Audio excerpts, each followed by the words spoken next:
you so much for choosing K24 TV and indeed for joining us on K24 Newscast at this hour. We've compiled for you the latest happenings across the country, including the ongoing impeachment of Governor Mutai, which is currently undergoing in the Senate. But before that, let's take a look at what else is shaping our broadcast at this hour.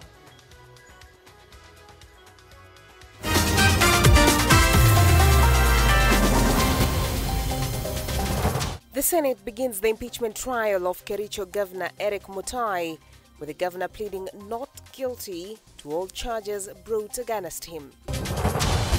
National Assembly Clerk Samuel Njoroge to submit evidence regarding Deputy President Rigathi Gachagwa's impeachment to the Senate as the DP seeks the court's intervention to halt the Senate impeachment trial.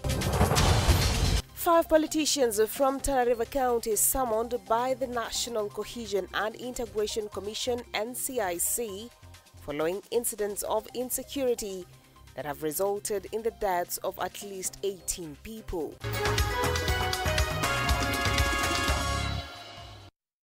Welcome to the program. My name is Bentura Komboka, and remember you can follow this broadcast across our social media pages at K24 TV. And we start over broadcast by Deputy President Rigathi Gachagwa's fate now lies with the Senate as the National Assembly is set to present evidence against him to the upper house today. This follows the ongoing investigations into 11 grounds for his removal. We are now joined by our Parliamentary Affairs reporter Joel Chacha, who has the latest on the preparation for the 2 days set aside this week to carry out this investigation. Good afternoon, Chacha. What do you have for us? Well, a very good afternoon to you, Bentura Kwamboka. I'm coming to you live from the Senate, that is at the Parliament buildings, where currently there is a moment of uncertainty of whether on Wednesday and Thursday the Senate will be processing the impeachment motion against Rigathi Gachagua, who is the Deputy President. This is because currently there is an ongoing case at the Milimani Locus before Justice Chacha Mwita as far as a petition that was filed by Kamodho Njomo, that is an advocate of the Deputy President, seeking to bar the Senate from processing the impeachment motion of the second in command, citing several reasons. And so currently at the Milimani Locus, that is ongoing, even as preparations here at the Parliament buildings are on top gear. Already the Clerk of the National Assembly, by 4 p.m, he will be presenting evidence at the Senate that will be used, of course, just to substantiate the 11 grounds for removal from office of the Deputy President. Remember, already the National Assembly has paraded the defense team that includes of course, members of the minority and those from the majority. And from the majority side, we have the chair of the JLAC, that is George Murugara, who is, of course, a member of the Kenya Kwanza. And also, we have the counsel from the minority side, that is Otende Amolo, who is actually a renowned and reputable lawyer that will back Mwengi Mutuse, who is the petitioner, to put a spirited, of course, spirited attack on ensuring that the Deputy President Rigathi Gachagua is removed from office.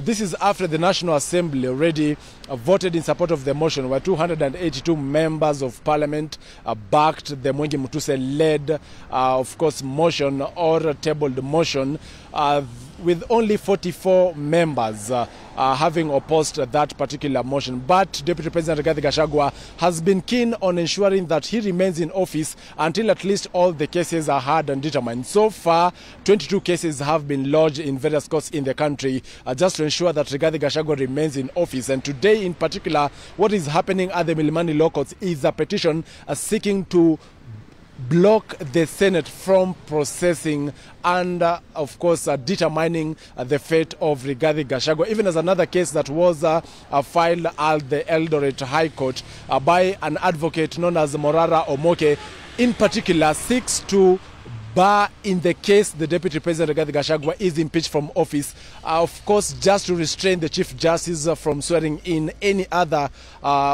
nominee for the same position, and that is until the case, the 22 cases that are before courts are listened or are heard and determined. Remember, Bentura, there is also the whole issue of consolidated cases. The Chief Justice is set to also unveil a 3-judge bench to listen and determine the petitions that have been consolidated. And so that is a matter of wait and see who are the judges that will be empaneled to ensure that, or to listen and determine the fate of the Deputy President. But according to the Deputy President himself, he is not resigning. He is going to put a spirited defense at the Senate, but as well at the locals that he believes are independent. This is despite at some point having attacked one of the judges of course, that is Esther Maina, as far as his 200 million corruption case is concerned, back while he was the Madeira Member of Parliament. And so it is a matter of wait and see on how the judicial, of course, the corridors of justice will determine this particular matter, and as well whether the Senate will be indeed barred from processing the motion. But remember, there is also a case, especially with what is transpiring today, that is of Eric Mutai, where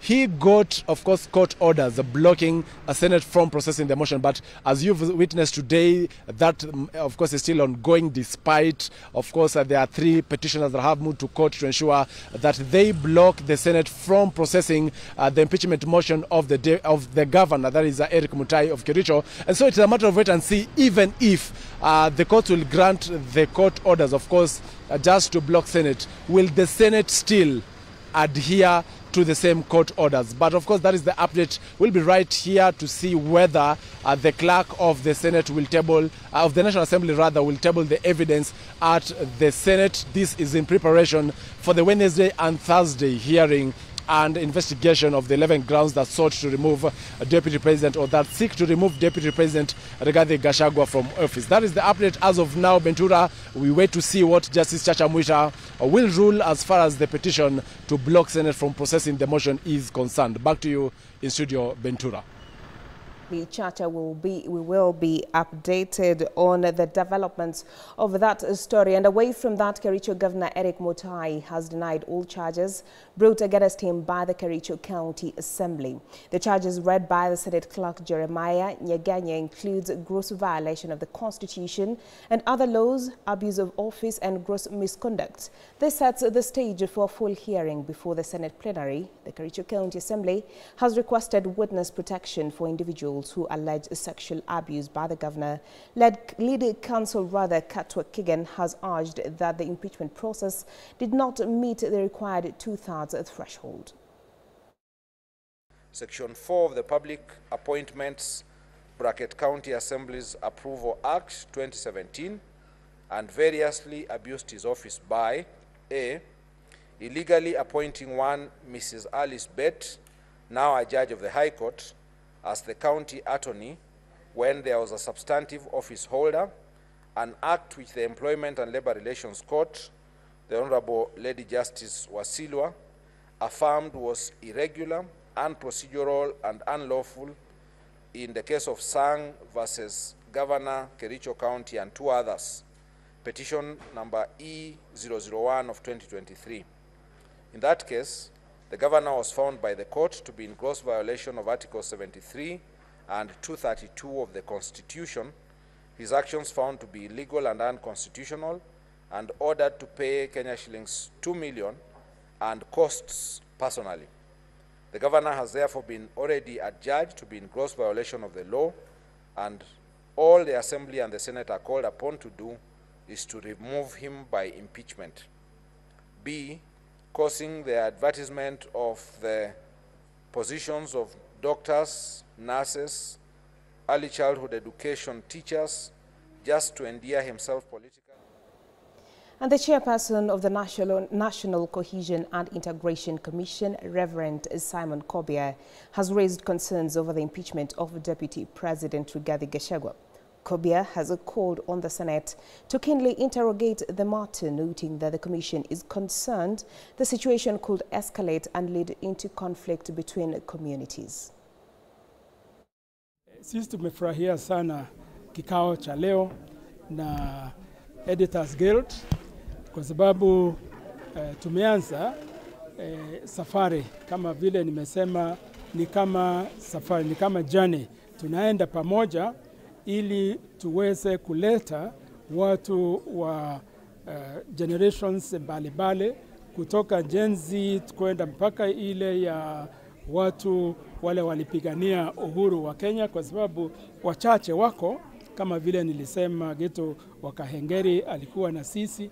Kwa hivyo vile tunaona ni kwamba ni jambo la muhimu sana watu ambao wale wamekuwa wakipigania uhuru na amani katika nchi yetu waendelee kuwasiliana na watu wa Gen Z na millennials wote tuje pamoja.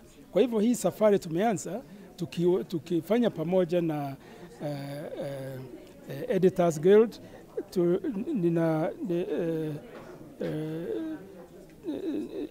Itatusaidia kufikia watu wote wa Kenya ili tuweze kuwasiliana. And with that, we take a breather here at K24 Newscast. We have more stories for you after this break. Stay tuned.